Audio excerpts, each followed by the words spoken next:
And I don't care if Ohio State has a $200 million roster. As long as Ryan Day, the fraud himself, is the head coach of Little Bro State, they ain't winning nothing. What I'm about to say next is probably going to shock some of y'all, but you really need to hear this. Y'all ain't ready for what I'm about to say, trust me. Ryan Day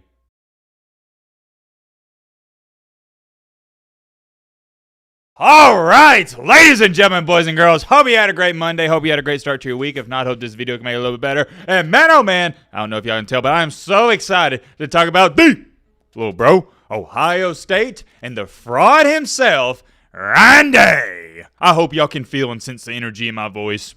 I love talking about this. And the best part about this is I just want to give a major shout out to our community. Is the whole Little Bro State thing we've been saying for 4 years now on the channel, ever since they lost the first one out of 4 straight back in, what was that, 2021? The entire Little Bro State thing is just one, and I mean just one of the many staples and jokes and lores we have on the channel. And the fact it continues to go on, it's awesome. I love it. I thought about it before the game. I was like, what are we going to do when Ohio State wins? Because I thought it really wasn't up for debate. I thought they were going to win, and well, I'm glad we don't have to even think about that because Little Bro State for now 363 more days. Wait a minute. What in the world? Thanks, Matt B. Fatback. What? As a longtime Michigan fan and fan of your channel since the second time we beat them, thanks for the kind words and thanks for supporting the channel, your takes was always fun for the game. I just don't understand how you compliment the channel, but in the same sentence, you call me Matt B. Fatback.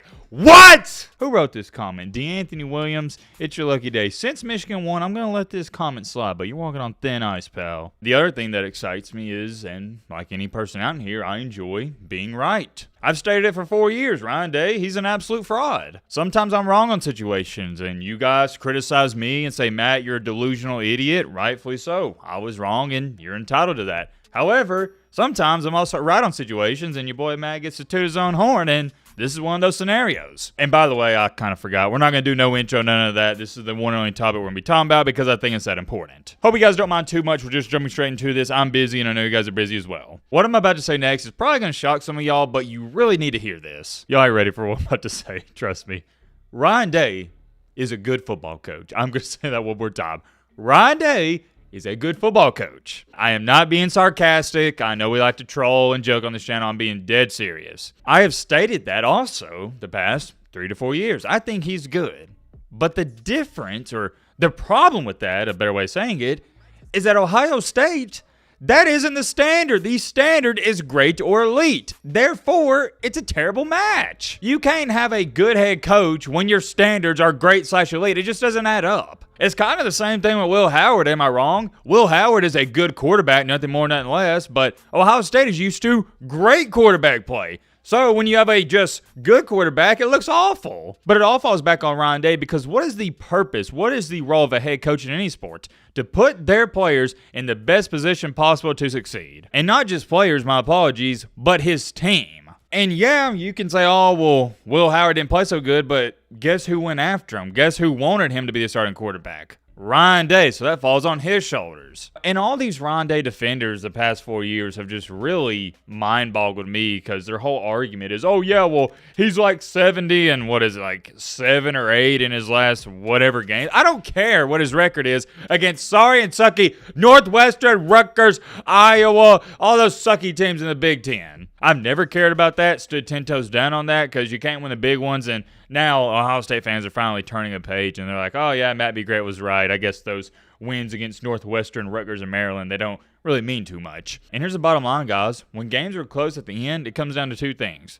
Coaching and execution. Has Ohio State failed to execute on certain plays and big-time moments? Absolutely, and that's not 100% on Ryan Day. Is it Ryan Day's fault that Will Howard threw a dang near pick 6 and an interception in a red zone? No. But it is his fault that the play calling's awful. You can say it's on Chip Kelly, but that's one of your guys. He's on your coaching staff. And I always go back to this one, the Georgia game in which Ohio State won, and they would have easily won that championship against TCU. At the end of the game, Ryan Day was coaching not to lose. If he would have coached to win, they would have won the game. And I could go up here and nitpick at all of these big-time games Ryan Day's lost, but you know, you've seen it. To make a long story short, we can just chop this up to something I've said on the channel since I've started it years and years and years and years ago. It's something I firmly believed in as a kid growing up. Winners win, and say with me now, Losers lose. You can't make it up. Somehow, someway in this life, winners are always going to find a way to win, and vice versa, losers are always going to find a way to lose. We know where Ryan Day falls in that category, in the big games at least. A loser. He always finds a way to lose. And I feel bad for the Ohio State fan base, I do, believe that or not, because they're in a terrible predicament. You have a head coach who wins 10 or 11 games per year, but he can't win the big ones. And the one argument some people may try to bring up is something I talk about when we discuss these coaches, is the grass isn't always greener on the other side. A lot of times these fans, when they're not happy with the coach, they just go, okay, we got to fire this chump. Well, not so fast, my friend. Like Lee Corso says, there's a lot of other things you got to think about, like who you going to hire once you fire that guy. But I don't really think that applies to this situation because, guys, it can't get worse than losing to Michigan 4 years in a row. It can't get worse than getting blown out by Alabama in the national championship game. It can't get worse than losing every single, not even just every single big-time game. Sometimes in life, you got to take 2 steps back to go 3 steps forward. I think that's what Ohio State, not even just has to do. It's what they need to do. You may go through a rough patch when you hire a new coach, but here's the thing. You're not going to win a championship with Ryan Day, and unless I'm highly mistaken, that's the goal, isn't it? I've always believed it is much better to have 5 straight losing seasons and win a championship that 6th year than just have 6 straight years of going 10-2. Championship or bust mentality. What's the point of winning 10 games per season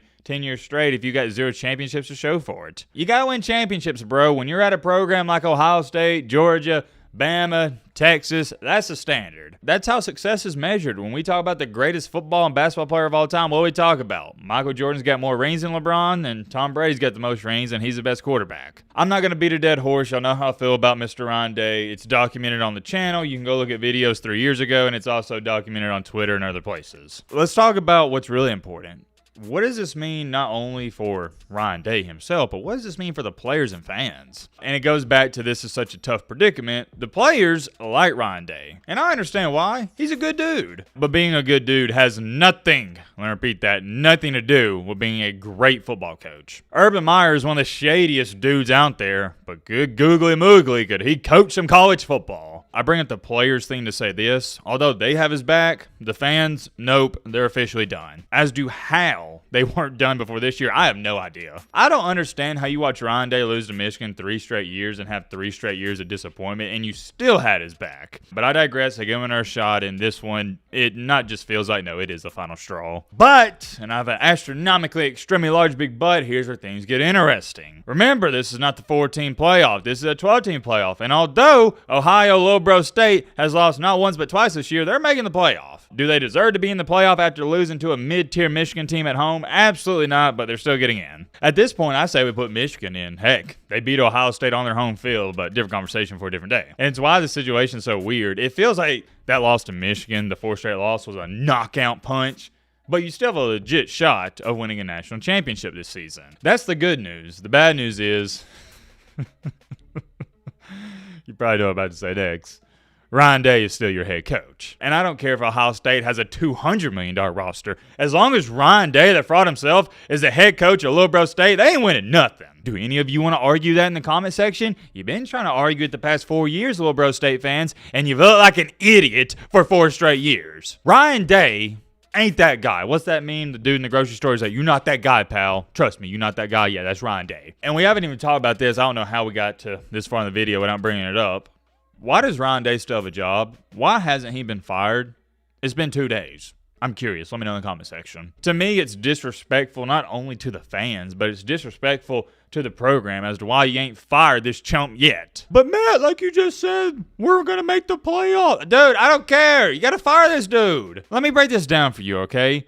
If you're not going to win a championship with him, what's it going to hurt you if you lose him? You see what I'm saying? You're already not going to win in the first place, so let's just speed up the process a little bit. And I already know what's going to happen. Ohio State's going to win their first playoff game. They're going to look really good, and Ohio State fans are going to say, hey, maybe Ryan Day's back. Maybe we're back. We're a better team than what I thought. And then they're going to lose the next one. It's going to be back to, oh, yeah, I guess we got to fire Ryan Day. And heck, now that I think about it, they might not even fire this guy, which is really, and I mean really scary if you're an Ohio State fan. Not scary for me. If it was up to me and all the other college football fans in the nation, we'd give Ryan Day a 100-year, $200 billion contract extension. I've said before, I'm going to say it again, as long as Ryan Day's a head coach at Ohio State, number one, nobody fears him, and number two, there's not a shot of Ohio State winning a national championship. Simple as that. You lost the fan base, and Ohio State and Michigan fans have told me for years, well, Matt, I think Michigan and Ohio State, that's the best rival matchup in all college football. It's way better than Auburn and Alabama. Well, that must not be true, because if a head coach at Auburn or Alabama lost 4 straight years to Auburn or Alabama, they'd have been fired. I don't even know if they'd have made it after the 3rd straight loss, so something's not right. You can't tell me Ohio State and Michigan's the best rivalry and you can lose it 4 straight times and not get fired. That just don't add up. Must not mean too much if you can keep your job after losing it 4 straight years. And it'd be different if Ohio State was the underdog in 4 straight years. They've been favored in every single game. That is the worst part about it that we ain't even brought up. You're favored in 4 straight matchups. I think they were favored last year. I'm pretty sure they were. Anyways, they were favored in at least 3 out of the 4 matchups for certain. Possibly, I'm 98% sure on this 4 out of 4, and you lost all 4. I'll end out the video with this. I genuinely feel bad for the Ohio State fan base. Terrible, terrible, terrible. I hope it gets better, and there's only one way for it to get better, and I'm not even going to say it. You know how. Let me know your thoughts down below, but